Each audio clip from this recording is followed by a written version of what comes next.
நாம் இன்னைக்கு காரைக்குடி செட்டிநாட்டு கோட்டையில் ஒரு 80ஆம் கல்யாணம் இல்லை 70ஆம் கல்யாணம் தான் தப்பாக சொல்லிங்க. 70ஆம் கல்யாணம், இது 80ஆம் கல்யாணம். 60ஆம் கல்யாணத்துக்கு 60ஆம் கல்யாணம் சதாபிஷேகம் சொல்லுவாங்க. 70ஆம் கல்யாணம் வந்து பீமராதா சாந்தி. ஒவ்வொன்றுக்கும் ஒரு இது இருக்குது. அது மாதிரி இந்த 80ஆம் கல்யாணத்துக்கு வந்து பீமராதா சாந்தி. 60ஆம் கல்யாணம் வந்து சதாபிஷேகம்னு சொல்லுவாங்கன்னு நினைக்கிறேன். 70ல் அதுக்கு ஒரு பேர் இருக்கும். இது 80ஆம் கல்யாணத்துக்கு பேர் வந்து பீமரத சாந்தி அப்படிங்கிற ஒரு ஃபங்க்ஷனுக்கு வந்திருக்கோம். இப்போ அங்கே வந்து அந்த இதை மட்டும் இல்லை, அந்த செட்டிநாட்டு கோட்டையில் இருக்க ஒரு அரண்மனையை பாருங்கள். அந்த ஊர் பூராமே அவ்வளோ பெரிய அரண்மனையாக தான் இருக்குது. ராஜாக்கள் வாழ்ந்த பூமி அப்படிங்கிறதுக்கு எடுத்துக்காட்டு இந்த செட்டிநாட்டு கோட்டை தான். இந்த செட்டிநாட்டு கோட்டையோட அழகை பாருங்கள்.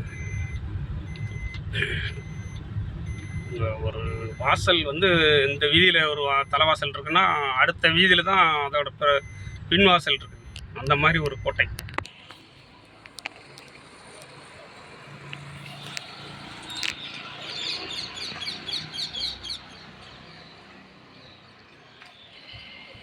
கோட்டையோட அழகு எவ்வளோ நேர்த்தியாக பெயிண்ட் பண்ணி இன்னும் அதை பராமரிச்சுட்டு வராங்க.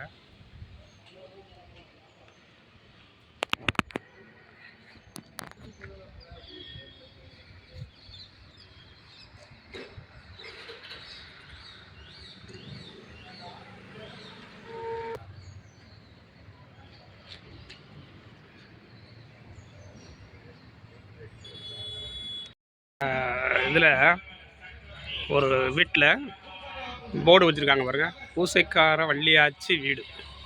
நல்லா இருக்குல்ல வாக்கியமே. கோயிலில் பூசை வைப்பாங்களா காட்டுறதுக்கு அந்த ஆச்சி, அவங்க பேர் வள்ளியாட்டு இருக்கு. பூசைக்கார வள்ளியாச்சி வீடு எப்படி இருக்கு, என்ன இருக்குது.